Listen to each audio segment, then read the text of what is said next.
Isang video, isang recording. Minsan may mga bagay na hindi natin mapapansin sa unang tingin. Minsan, kailangan pa nating balikan ang isang litrato para mapansin ang isang detalye na sana ay hindi na lang natin nakita. Ayon sa ilang eksperto sa psychology, normal sa tao ang makaramdam ng takot sa mga bagay na tila hindi dapat nandoon. Tinatawag itong uncanny feeling. Yung pakiramdam na may mali kahit hindi mo agad maipaliwanag kung ano.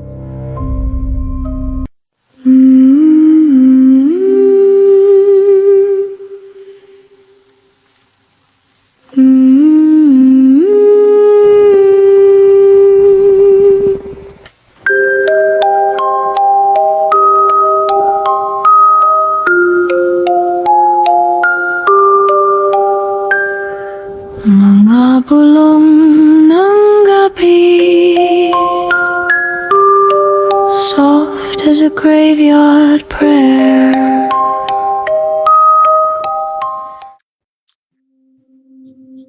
Magandang gabi, Kuya Ellie. Pwede na lang po akong tawaging Mark. Isa po akong dating supervisor sa isang convenience store sa Laguna. Hindi po ako naniniwala sa multo. At sa totoo lang, ako pa nga yung tipo na tao na laging naghahanap ng lohikal na paliwanag. Pero may nangyari noong 2024 na hanggang ngayon ay hindi ko pa rin kayang ipaliwanag. Ang branch namin ay 24 oras. Kaya may mga pagkakataon na kailangan kong mag-overnight para mag-inventory. Nung gabi niyon, 3 lang kaming nasa store. Ako, isang cashier, at isang crew na nasa stockroom. Bandang 2:00 ng madaling araw, tahimik na ang lugar. Halos walang customer. Naririnig ko lang ang tunog ng ref at aircon. Habang gumagawa ako ng report sa office, biglang pumasok ang cashier namin. Namumutla siya. Akala ko may hold-upper.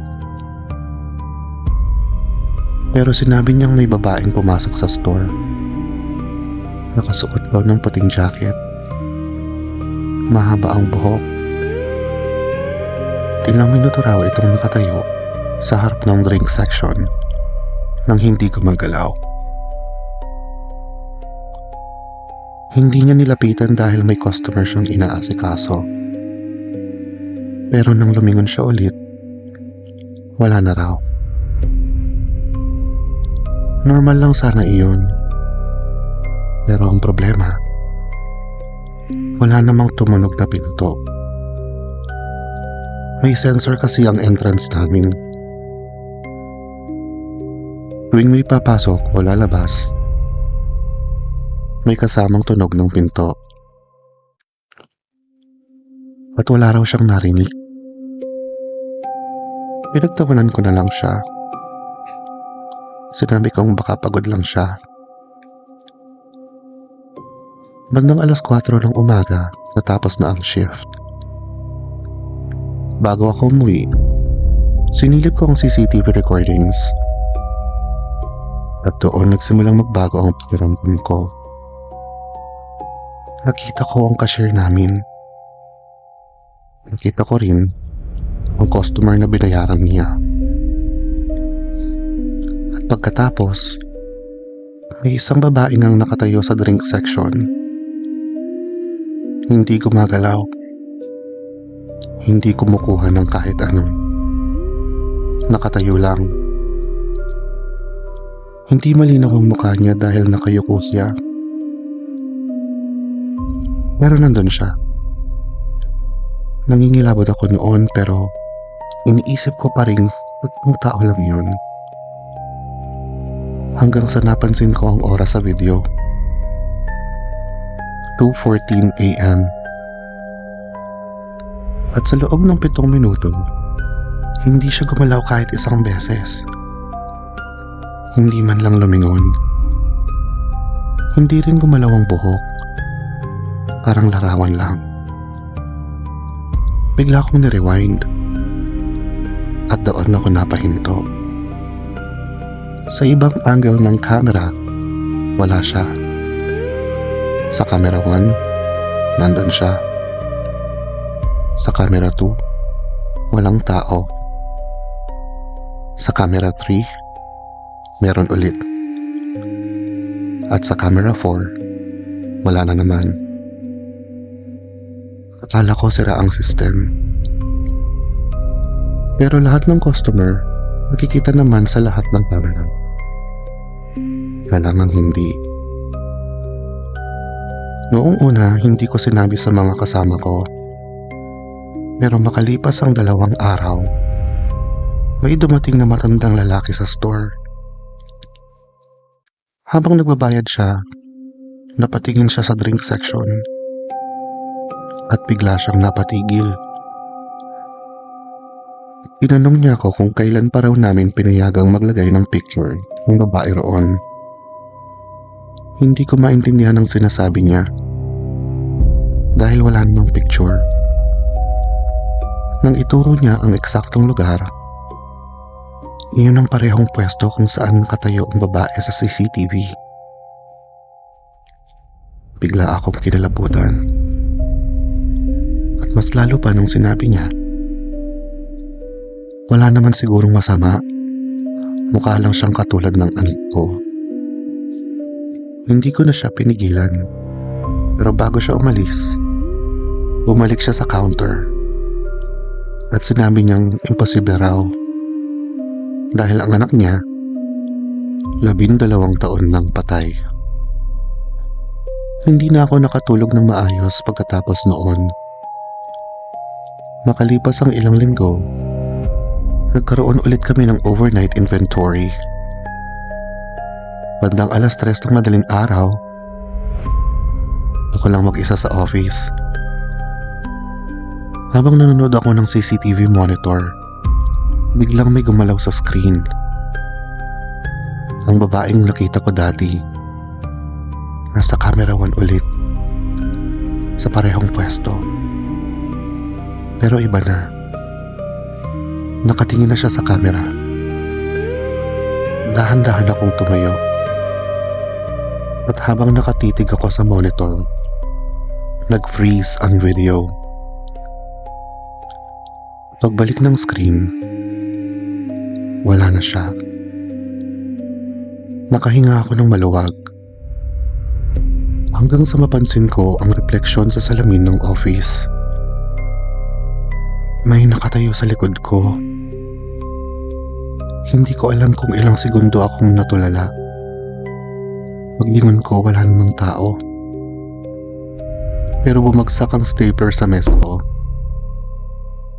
At kasabay noon, tumunog ang sensor ng pinto.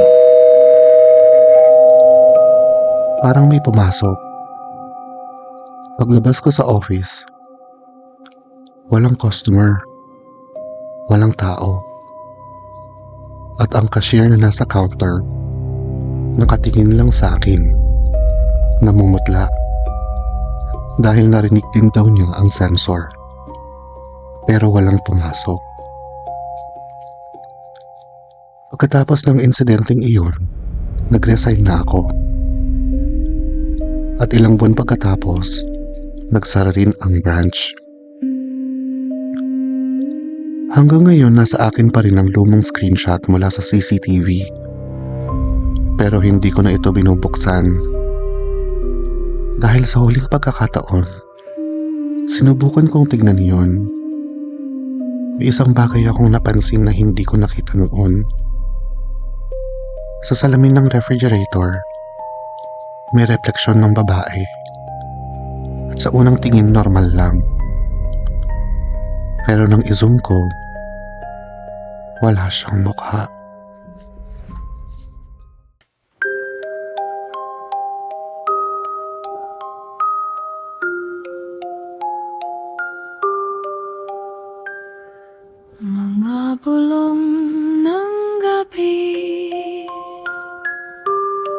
soft as a graveyard prayer.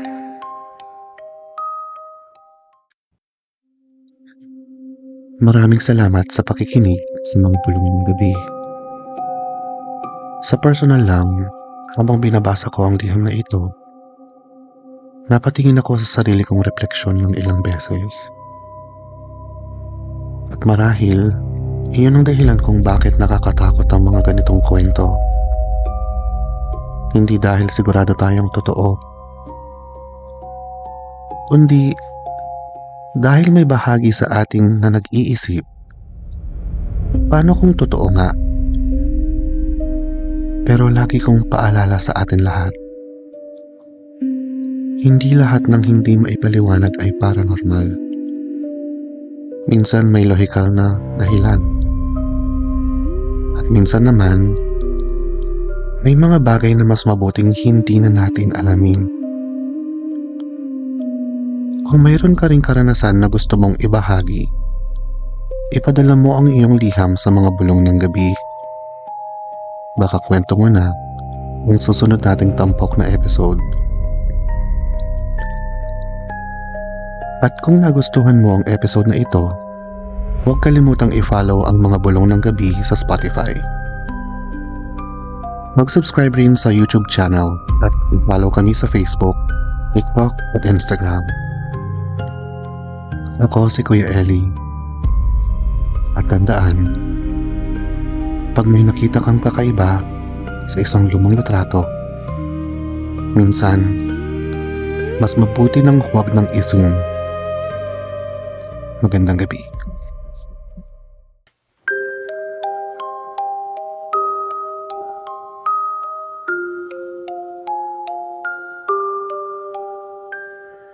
Mga bulong ng gabi, soft as a graveyard prayer.